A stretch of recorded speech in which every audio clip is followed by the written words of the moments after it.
back in November 23. One of the things that stuck with me that was most fascinating about you is being at the Emerging Franchisor Conference. A lot or most of the attendees that were there were not only new in franchising, but they were new to their business. They had not run their business a whole long time, but you really had your act together. I mean, you founded the company in 2011, so you had been already running it for 12 years before you franchised your company. And I remember being so impressed with your systems and processes in place, and you had a team. And for you, franchising was just kind of a natural evolution of what you had already done. Was there like a defining moment when you decided to franchise? Like, what prompted this? Because you had been running your business so successfully for so long. Oh, thank you for that. Yes.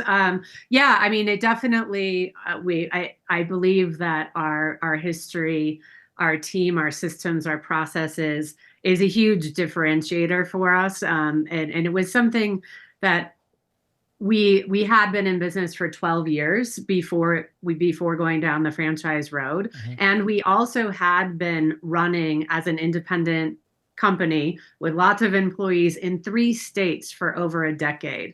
So we had, we knew that Sticky Fingers Cooking, what we did is so important. And we love what we do so much that we always knew that we wanted to grow and scale. And we had been growing and scaling, in an internal way and expanding our business into 3 states. The defining moment for us with franchising was COVID, actually. It was, I had mentioned earlier that my husband's a restaurateur. Every restaurant in the world was closed during COVID. Well, every school was also closed during COVID.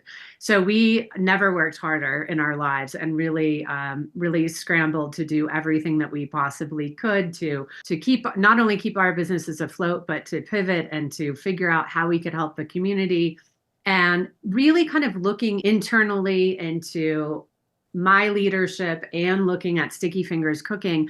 I really, for the first time, honestly, looked into women business owners in the US, and I got pretty fired up. I got pretty upset by what I read. So Frank, I started, before COVID, the history of female business ownership in the US is quite abysmal. It's we're over 50% of the population in the US. We own about 41% of the businesses, not quite 50%, but 41. And of those 41% of women-owned businesses, it's 2% of those female-owned businesses gross over $1 million a year. To me, that's completely unacceptable. And I was shocked to read that statistic. Then on top of it, coupled with COVID, women were the first to leave their jobs. They were the first to take care of the community, to take care of aging family members, their children. And a recent report just came out that 3 million women are slated not to come back to the workforce because of COVID forevermore. And, my team and I really looked what we have here is we have every system in place. We have our own proprietary technology that runs 85% of all operations of our business. We were ready to scale and grow. And then we were introduced to franchising and absolutely fell in love that we could be creating more women business owners, more business owners in the US, while spreading Sticky Fingers Cooking to communities across the US as well. Wow. That's the thing about franchising, is that people do start for different reasons, but one of the most common reasons is it's mission led. And for you, it was kind of a dual reason, right? You had this purpose of wanting to grow Sticky Fingers Cooking, but that dismal stat of, how many women are not grossing, over $1 million in revenue is, it's crazy, and not coming back to the workforce. It's pretty shocking. It is shocking. Yeah.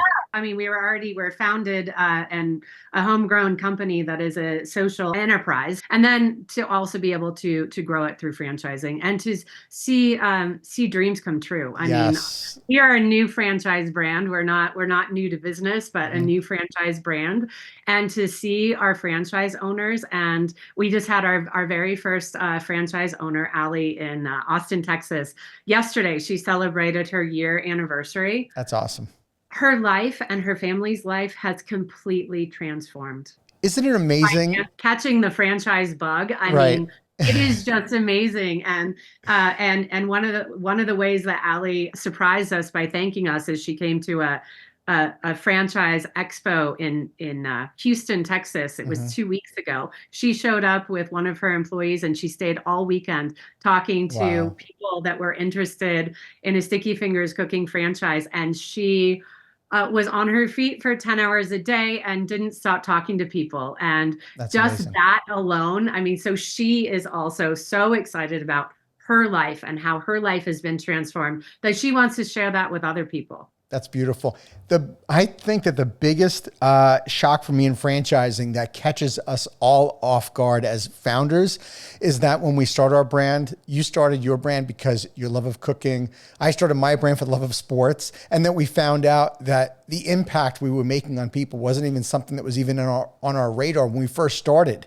And then we realized this had nothing to do with cooking or sports or kids.